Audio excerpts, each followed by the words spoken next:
আচ্ছা বন্ধুরা, দেখেন তো এই বাবুই পাখির বাসাটা কি দেখে মনে হচ্ছে না যে এটা আমি কিনে নিয়ে আসছি? তো এটা আমি কিন্তু কিনে নিয়ে আসি না, এটা আমার ছেলে বানাইছে। বাহিরে তাল গাছে অনেক বাবুই পাখির বাসা করছে আর কি। তো ওখান থেকে একটা বাসা আর কি ঝরে পড়ে গেছে, তো আমার ছেলে একটা নিয়ে আসছে। নিয়ে আসে কিন্তু দেখেন যে বাবুই পাখি যে বাসাটা বানায় না, ওরা কিন্তু নিচে মুখ করে রাখে, নিচ দিয়ে কিন্তু ওর বাসাতে ঢোকে আর কি।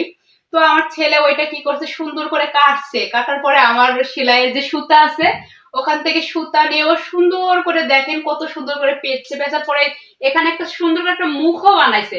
তো আমি সেদিন অনেক চিল্লাচিল্লি করছি যে আমার সুতা নষ্ট করছো কেন তুমি, এগুলা কি বানাইছো?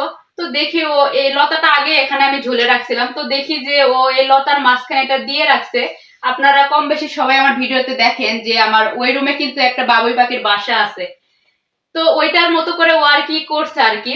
আজকে আমি রুমটা অবশ্য পরিষ্কার করতেছি, তো কর্নারে লক্ষ্য করলাম আর কি যে বাবুই পাখির বাসাটা কিন্তু দেখতে আসলে অনেক সুন্দর লাগতেছে। তো ছেলে যেহেতু এত কষ্ট করে বানাইছে, তাই আমি একটু মানে সুন্দর করে একটু সাজায় দিচ্ছি। ওই রুমে বাবুই পাখির বাসায় কিন্তু এরকম 3টা পাখি ছিল, ছোট ছোট আঠা দিয়ে লাগানো ছিল। তো ওখান থেকে আমি একটা পাখি আর কি খুলে নিয়ে আসছি, এটা এখন আঠা দিয়ে এর মুখে আমি লাগাই দেবো যাতে দেখতে একটু সুন্দর লাগে। তো ওই যে এইভাবে আমি একটু লাগাই দেবো আঠা দিয়ে। আমার ছেলেটা আজকে বাসায় এসে অনেক খুশি হয়ে যাবে যে আমি ওর পাখির বাসায় আর কি ছোট্ট একটা পাখি দিয়েছি।